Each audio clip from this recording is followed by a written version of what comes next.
Yes, this session is 321, launching your website. My name is Dan Ficker, and let's see, I have a little slide about me. For some reason, my photo is in front of a burger place in Chicago, even though I'm from St. Paul, Minnesota. And I work at a company called August Ash. We do design, develop, marketing, kind of a local agency in the Twin Cities. And then, yeah, there's my Twitter and my website. And I've been doing website development for, I don't know, 13, 14 years, something like that. It's hard to keep track. What we'll cover in this is really just not much of the details, actually, of actually building a website, or kind of that last couple. But it's not really, this is not very Drupal specific, is I guess what I'm saying. But it's really about kind of a lot of the other details that you need to figure out in order to launch. And what I'd like to say is really too that just like, figuring out DNS and some of those other things. Some of them is a little bit more technical, but the DNS and stuff, like it doesn't necessarily need to be a developer or a DevOps person that kind of decides to figure out how to wrangle all these things. And so hopefully at least you'll get a little more familiarity with some of these topics and understand how to look into them and talk about them yourself, if you're not that familiar. So what I just thought we'd put together here is kind of a little bit of a list of things that we need in order to really, this also came out of really a lot of times our clients are like, we want to launch our website tomorrow. And then you're like, so where's the current website? And how do we get access to it? Or, how do we get access to change the things that we need to do to change? And they're like, oh, I don't know. Like somebody somewhere did that for us 5 years ago when we launched the last website, and I don't really know how to get that information. And then we're like, then we really can't launch tomorrow because we don't really have all this stuff figured out. And it might take some while to call up a bunch of people and figure out where all this stuff is. So we're going to try to walk through a little bit of what that is, the domain registrar, owner, and some of the stuff we can look up online. But in the end, you really need to find out who actually controls. We're going to change some DNS records mostly to actually get the website live. And we'll talk a little bit about hosting and that type of thing too. So first I want to talk a little bit about how DNS works. DNS stands for Domain Name System, according to Wikipedia. I thought it was maybe something else, like service or something, I don't know. Anyway, let's see. Okay, so we're going to talk about just basic internet networking for a little bit and how that works with DNS. First of all, on the internet you have your computer. A little further out, somewhere in the room or the hall, there's a wireless router, a wireless access point that goes back to a networking router. And then further than that, the router actually sends information to various other routers that are spread across the country and the world. And actually at some point it gets to some sort of really, really fancy routers, internet backbones and things. And when you're doing a DNS request at this point, you also get actually the place where the DNS finally terminates if it can't find any other information about the website. It'll actually get back to what they call a DNS name server, and that's basically a lookup that says, I want to go to DrupalCorn.org, and it will say, if you want to go to Drupal, we'll talk about it in a second, but your computer will basically ask, your router, how do I get to DrupalCorn.org? And if nothing else answers, the name server will answer that question. So, yeah, I'm getting ahead of myself a little bit. Okay, where is DrupalCorn.org? I could ask your router, and the router might say, I don't know. So it asks the next router up there and says, anybody else know where DrupalCorn.org is? And if no one knows, then it gets back to a name server. It looks up the name server and then asks the name server, where is DrupalCorn.org? And then what it basically does is sends that information back. So, and then while it's actually coming back, it actually any of these routers can actually save a copy of that. When it sends the information back saying, hey, and I'll get to why we're talking about this a little bit, but like when it sends the information back, it says, this is how long that information is valid. We'll talk about that as a time to live, or TTL. And so, you know, the name server basically says, yeah, this information should be valid for the next minutes, hours, days. It's usually measured in seconds. But, yeah, so then basically it keeps a copy of it at all these different routers, just in case it wants that information again. And then it doesn't have to go ask as many different routers on the internet to say, hey, where does this website come from? So, yeah, basically, when we looked that up, we got this IP address. And, you know, like I said, a time to what, you know, how much longer that data is valid. You don't want to have it be valid for 3 seconds or 5 seconds, because then every single time you look up where's DrupalCorn.org, it has to go ask the name server, has to ask more routers. If you make it a little less, then, or if you make it, you know, a couple hours, 3,600 seconds, it's probably, it's like an hour or something like that. If you make it an hour, then you don't have to actually ask the name servers as often. And then other routers can keep that data in their caches as long as they want, or until that data expires, and feed it to anybody else who asks. So most likely here in the building, we're all on the same wireless network. Somebody else in the building has already asked it, where is the DrupalCorn website? And so it doesn't have to ask a bunch of other routers. It already knows somewhere in the building, like, oh, that server's right over on, I think it's actually hosted on Pantheon or something. But, you know, yeah, so it already knows where to go with that. And that's faster. And that's why we do, and it's kind of a redundancy part of the part of the internet. Hopefully your name server is not going down, but hopefully even if your name server did go down for a little while, hopefully some other routers somewhere on the internet know, oh, I know where that is, and can just give an answer. So that's, you know, internet's supposed to be made to be redundant, and that's part of it. Looking up your domain name. Okay. I have a little bit of a space rocket launch theme going on here, I guess. So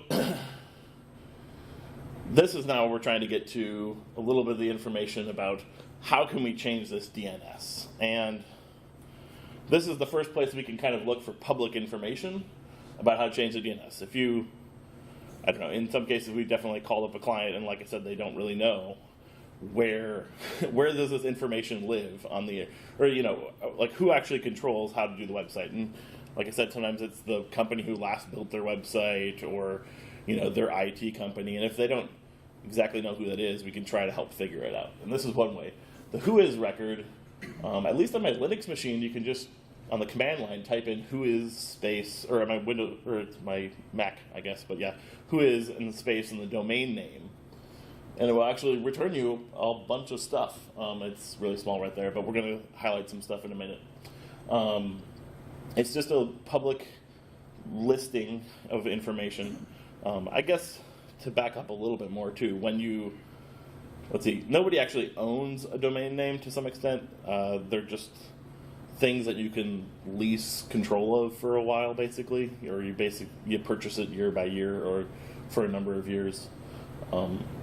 And yeah, so basically, yeah, you're just going to have this information, or you can control that domain for a certain amount of time until you stop paying for it. Yeah, I'm not sure exactly where I'm going with that, but let's see. So if you look actually the registration for DrupalCorn.org, the registrar URL is the name of the company that they leased the domain name from, and looks like sometime in 2009, 2018. So maybe even as early as 2009, somebody registered DrupalCorn.org, but they have it registered through 2021 as well. So if nobody updates that through 2021, then it'll just go back to being unowned by someone, and someone else can pick it up. Hopefully they'll renew it before 2021 if they want the websites to stay there.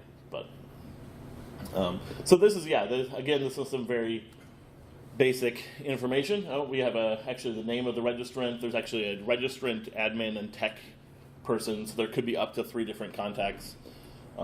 Sometimes this information is not that helpful, in that sometimes all it says is like, here's this dummy corporation that is kind of like supposed to protect your contact information, because this is a public list of stuff, and there's a name, there's a phone number, there's the address.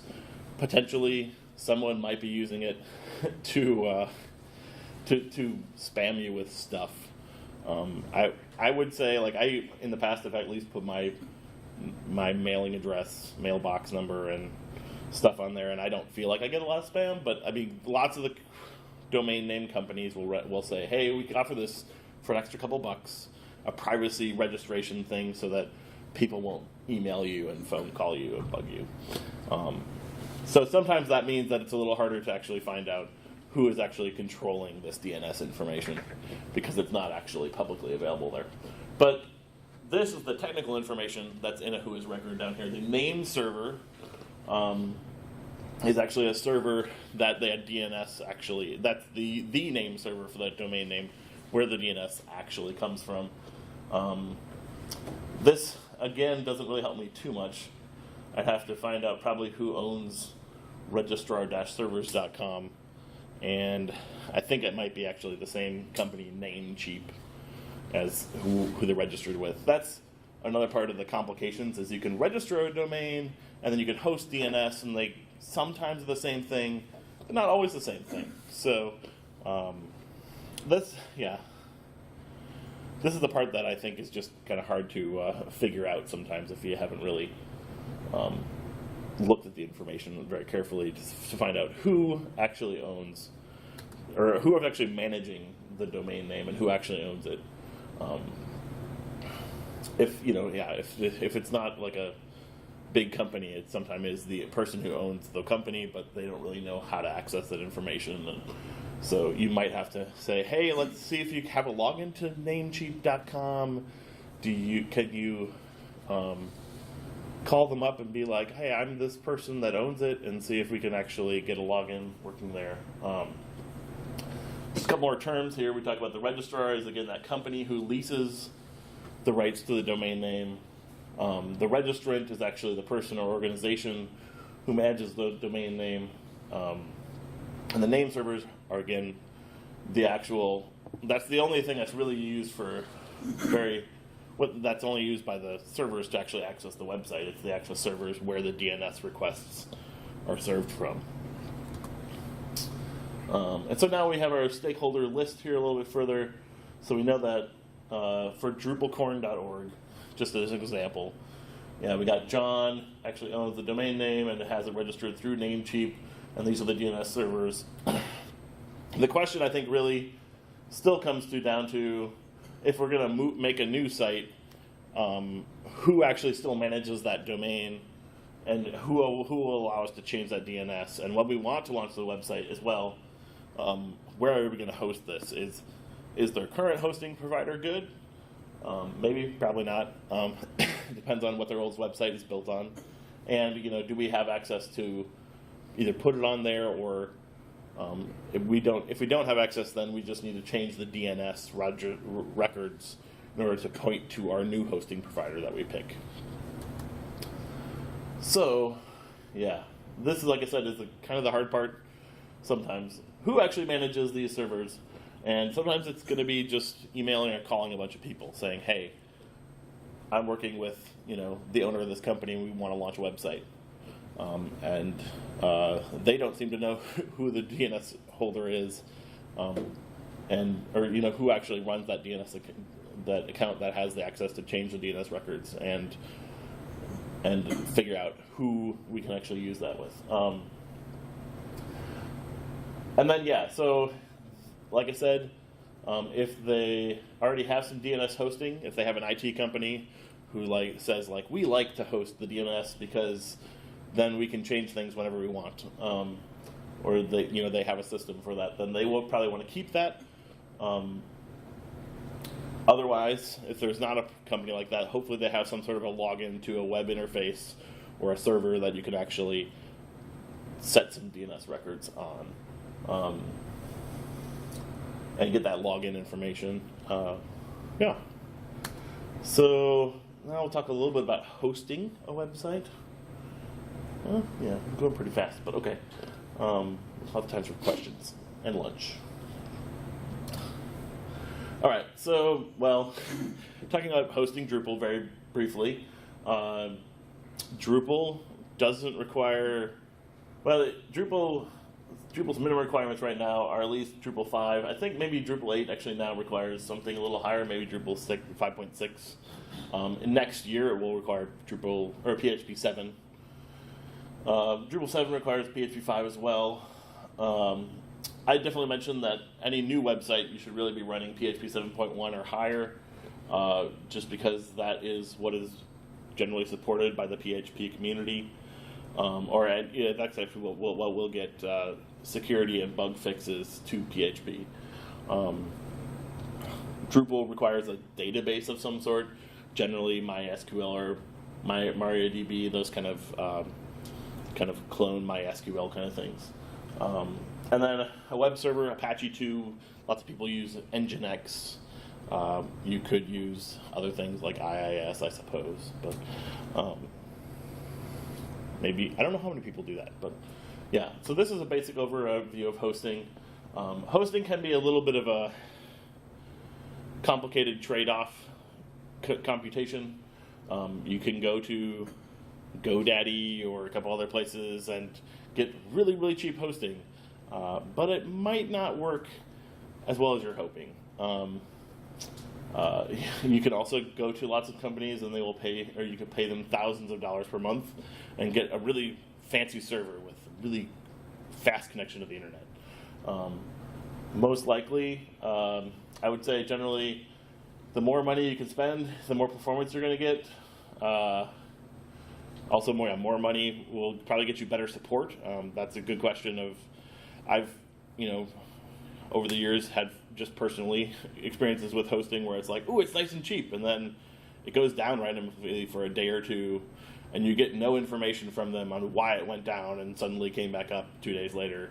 And, so that's sometimes what you're paying for in hosting is just better communication between you and the hosting provider, and better support if something goes wrong.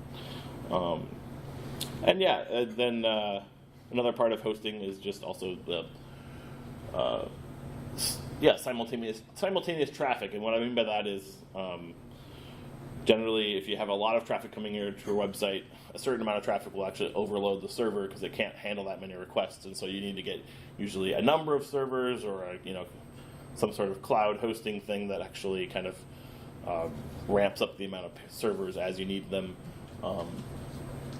And so likely those things cost money as well. But I don't really have a lot of recommendations for hosting. I think there are sponsors like Pantheon and stuff who I think have some really great services but there's if you have the people who want to do a lot of their own managing of a server, they probably want to go something a little bit more in-house or more where they get just access to modify the server as they need.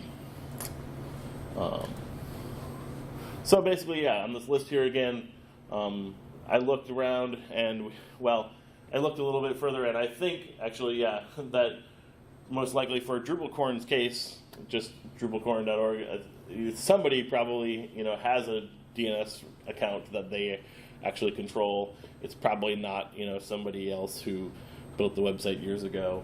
And if you look up the IP address that the DNS records are coming back to, it does look like it's hosted on a Pantheon server, at least for this year's DrupalCorn. I don't know about the earlier ones. There's still earlier camps, I think, available on subdomains.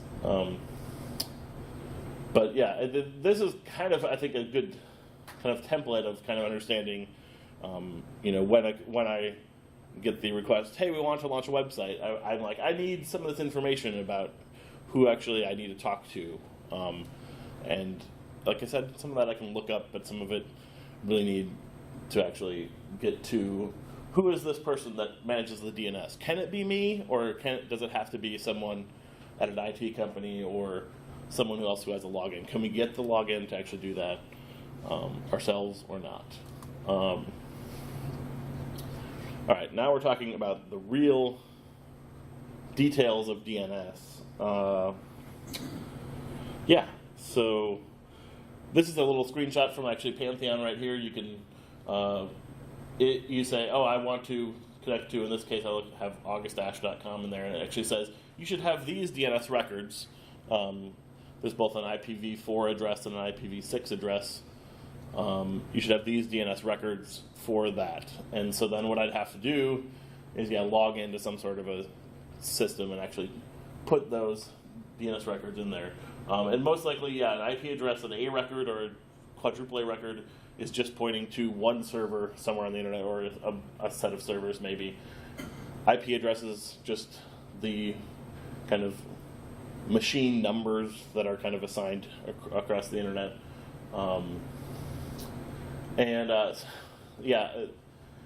Sometimes, depending on how things are set up, your server may respond to just any request to that server. So,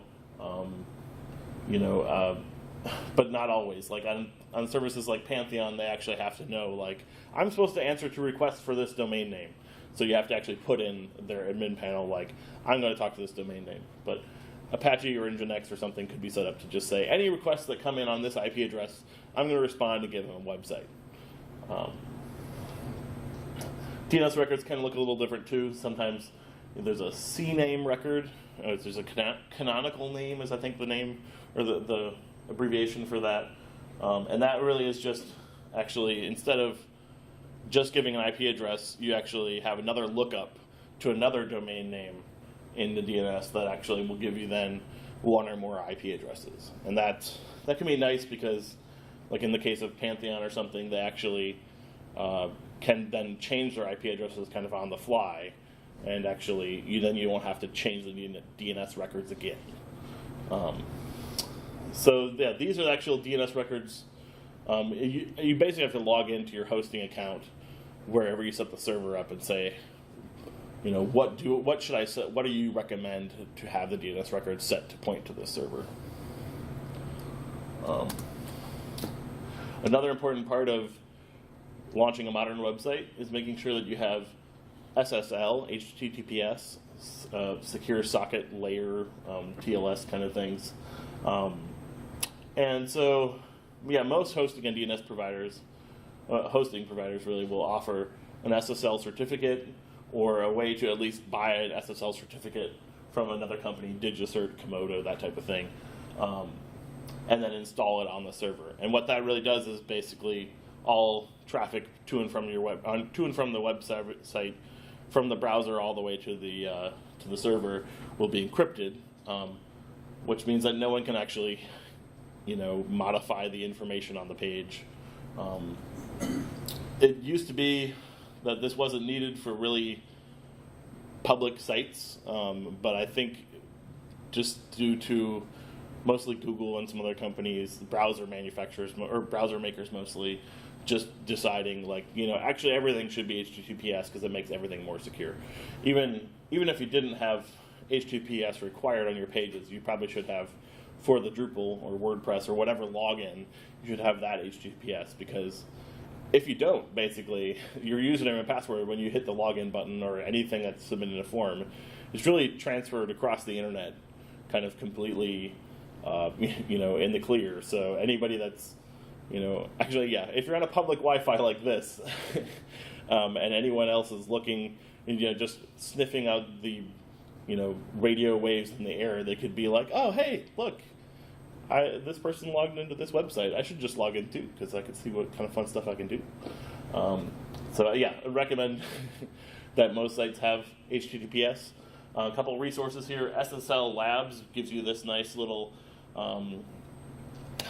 picture of a report on kind of a lot of the details of how the SSL is configured, and also some resources as to how to improve those scores if you don't have them perfect.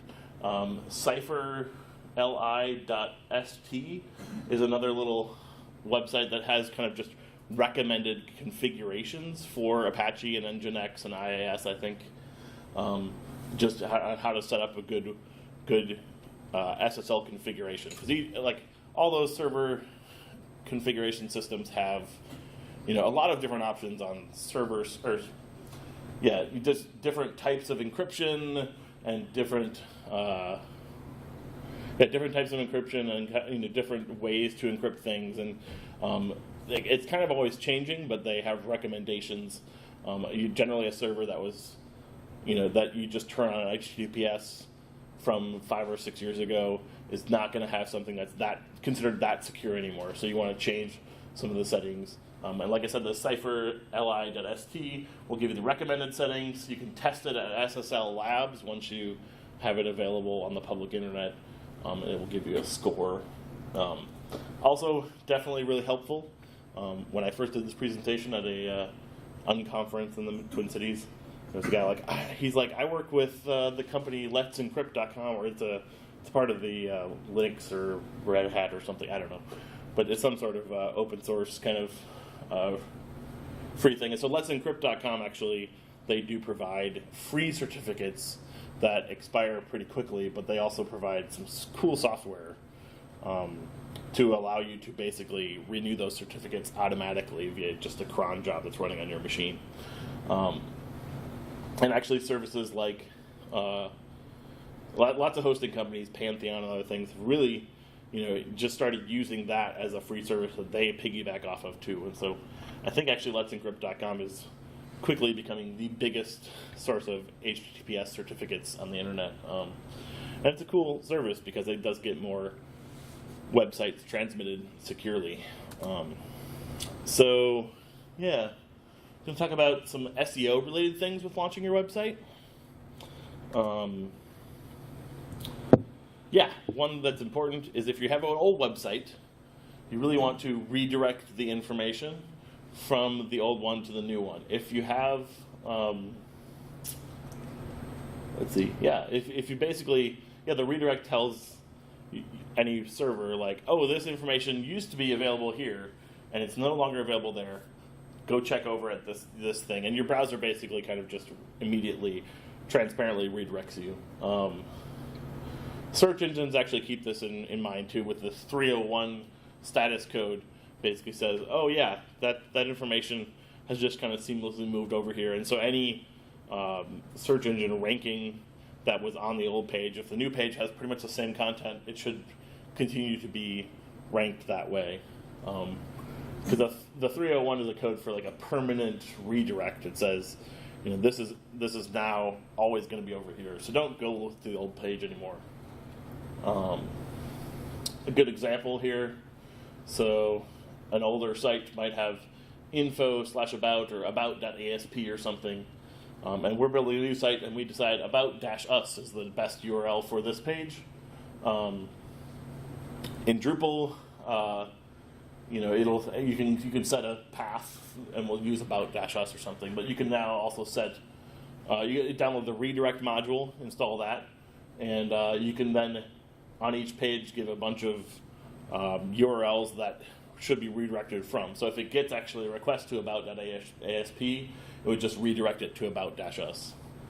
And I always recommend, sometimes our internet marketing department wants to redirect any blog post that doesn't exist anymore, that they don't want to put on the new website, or information that didn't exist, they like to redirect it to just some page on the website. I don't think that really helps. So I just say if the content just doesn't exist anymore, then they're going to get a 404 error, and hopefully your 404 page that says, hey, this page doesn't exist anymore, at least can give actual users, not search engines, but more actual users, some ideas of like, here's maybe where this content now lives, or here's other places to check out on our website. And then, let's see. Another note about domains and redirecting. Generally for search engines, as well as kind of just users being on the same page. Many times you have websites, it could be, you try to let people type in mostly whatever they think. If you type in DrupalCorn.org or www.DrupalCorn.org, you're actually going to get to, right now at least, 2018.DrupalCorn.org, which has the current camp's website. I don't know. If somebody really has fun purchasing lots of domain names, some people like to do this, maybe somebody would register something like DrupalCamp Iowa or DrupalCorn.com or DrupalCorn.net or DrupalCorn.info or something like that. All of those we'd probably also want to set up some sort of redirect that says, actually, all those should you go to 2018.DrupalCorn.org.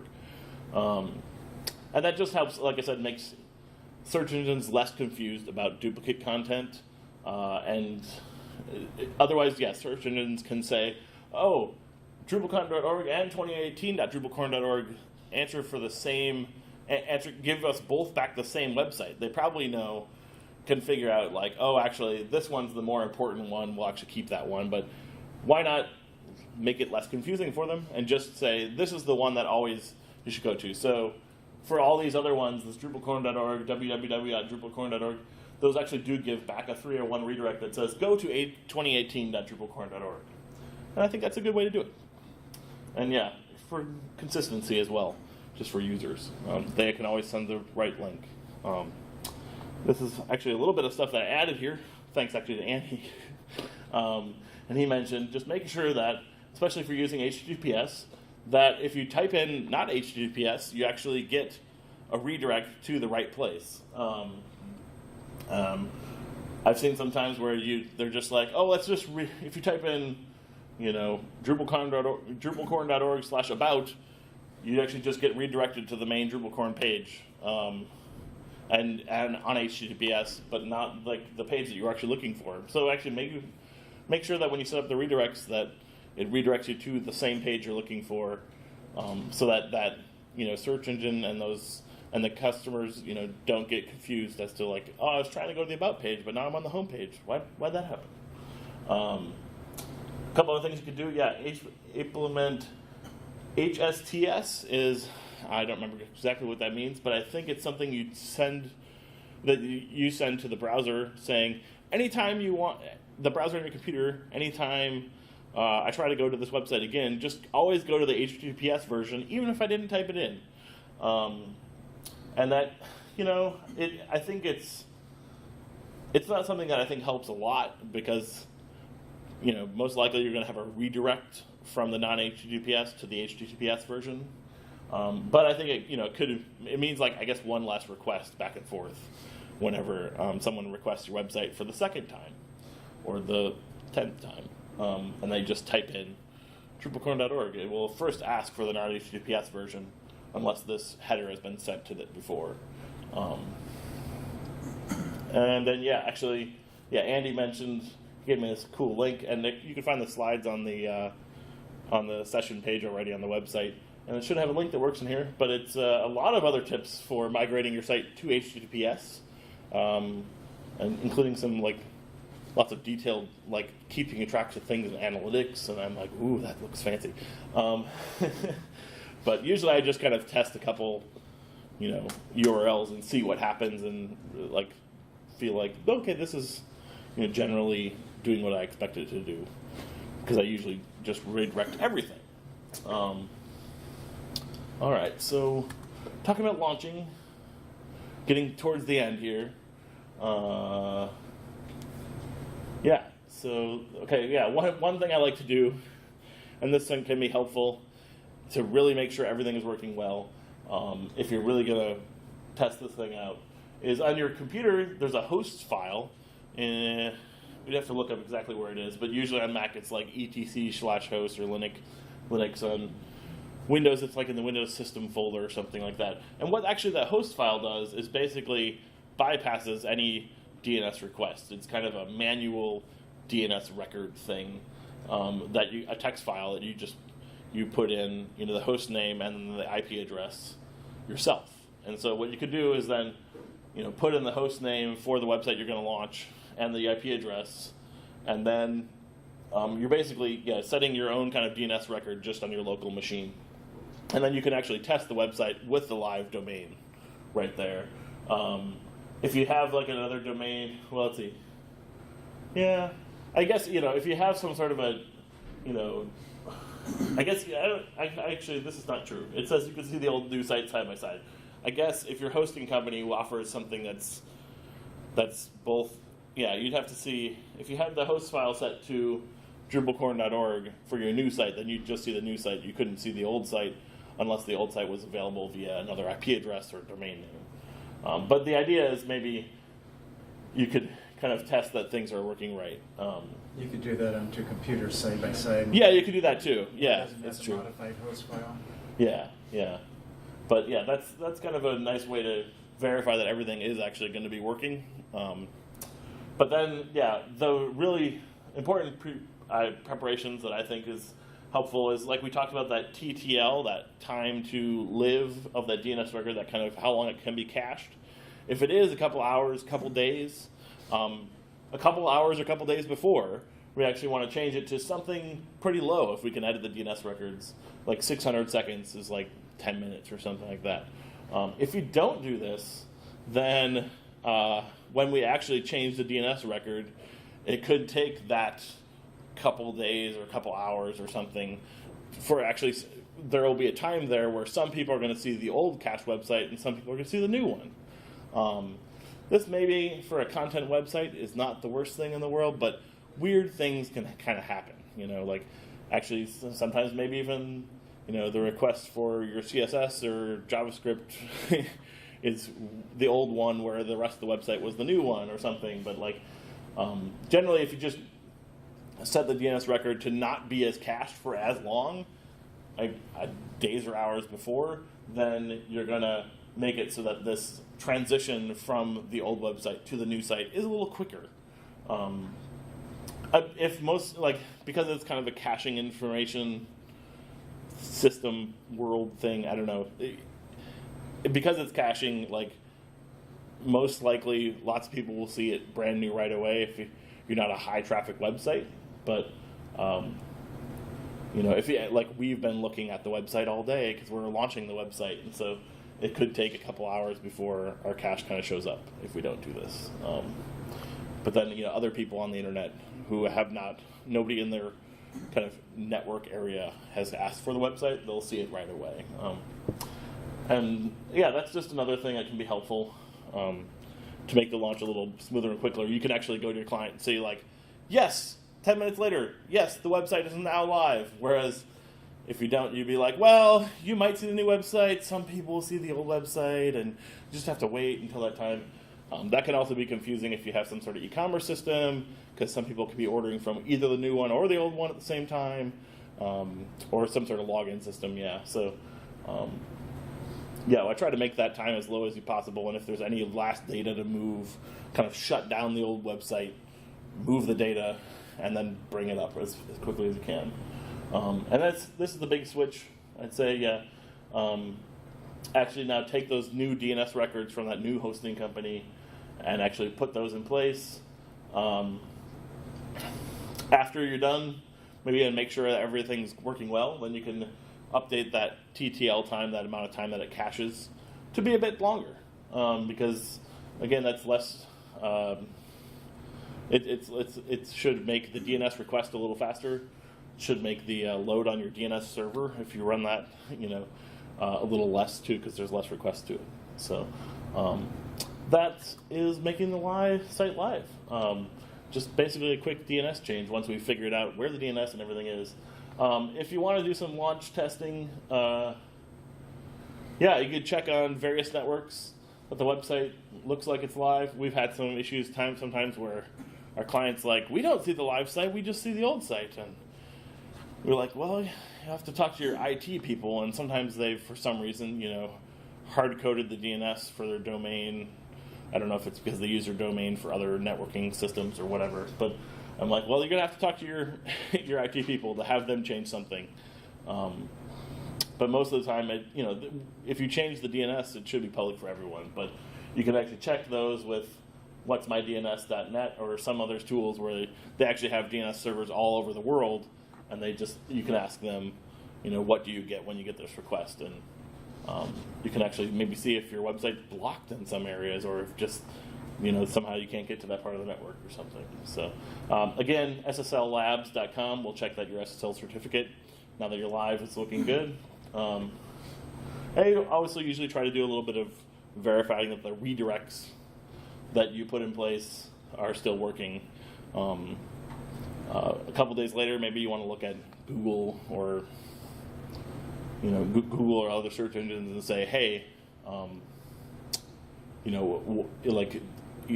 you seeing these new pages and that kind of thing, or is it being redirected to the new pages? And there's a lot more you could do with that too. I mean, Google has lots of services for looking at what you get, the Webmaster Tools website and that type of thing.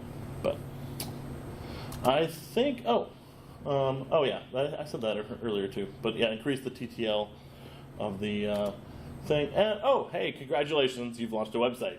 So that's, I think that's pretty much everything I had. But does anybody have any questions that I can answer? Yeah. Change your host file back. Oh yeah, that's always a good one. Yeah, if you did change the host file, and a couple years later when somebody else launches a new website, you'll be like, why do I still see the old website? And it's because your host file is overriding the DNS. Then you don't actually get the DNS for a question. Yeah, that's a good point. I should do that. Yeah. So you mentioned the TTL early in the talk, and I think you had 3600 seconds about there. Like, is that your recommendation, or what? I think it really depends. I mean, if you're using, if it's a hosting provider or something that's using the DNS, again, I think it really depends on. If you're not planning on changing it for a long time, you can even make it a day or two or something like that. You're just going to have to remember before you do something, changing where the server is or something, you're going to have to lower it for a while or something, or you're going to have this kind of large window of old server, new server kind of thing.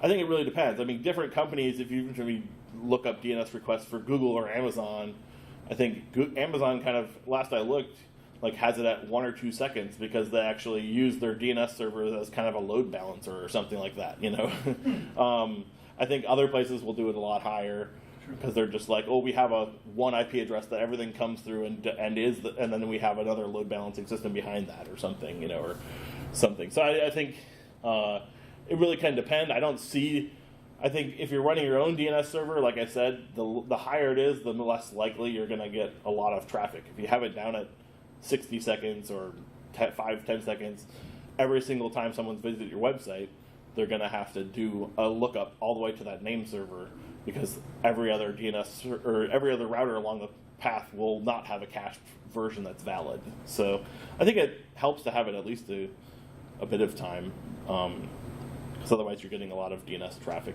back to yourself. But if you really want to change it very often, I guess it would probably be lower. But it's just something to be aware of when you're launching a site. If you don't have that TTL thing low, then you're going to have this problem where half the people are seeing the old website and half the people aren't if they've visited in the last number of hours or something. So until that expires. Yeah. If you have an organization exactly like mine, they have a local cache DNS that can trick you too. Yeah. But you had to clear that manually to get rid of the sweat. Yeah. So I know that, like I said, a number of our clients are days later, we're still seeing the old website, and I'm like, well, I mean, most people would be just, in their systems just use the public DNS servers, but sometimes they do have a local version, either on your host file or somewhere in the networking system saying, hey, we always want this request to be returned, DNS requests to not go out to the rest of the internet, be answered here with this value. So shortcutted, and your phone would work, but your desktop wouldn't. What's that? Your phone would work, but your desktop yeah, and that's where you usually want to tell them to test it. If they're like, well, we're not seeing the new website, and you say, well, if you actually try it on your phone when you're not connected to the Wi-Fi, do you get it? And they say yes, and then you say, well, that's because your DNS is basically being overridden somewhere. Yeah, so either clear a cache or remove some sort of hard-coded value. Yeah. I don't know. When would you recommend launching a site? During the week, on the weekend, beginning of the day, end of the day? I think that really can depend on your use case. I'd say a lot of the sites that we've made at our company are pretty small websites, and it usually is fine launching it in the middle of the day if it's not generally going to be like a hours and hours of downtime in the middle of it.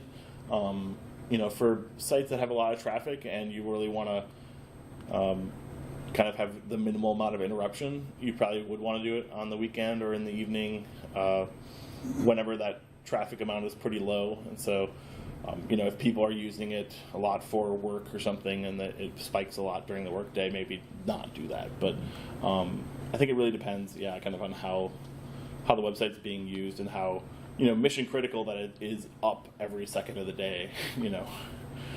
Most of the time people are kind of excited just to have a new website, and you're like, oh, it'll be down, or you won't be able to access the website for a couple minutes or an hour, and they'll be like, oh, that's okay, So, but it really depends. If you do it in the middle of the night too, then you have a little bit more time to kind of test it before a lot of people try it. It depends on, like I said, I think it depends on your organization. But, I think we have, a little bit early time, so time to get some lunch. I want some lunch. Tacos. Is it tacos? That's what I heard, Sweet. Thank you very much. And, if you have any more questions, feel free to find me.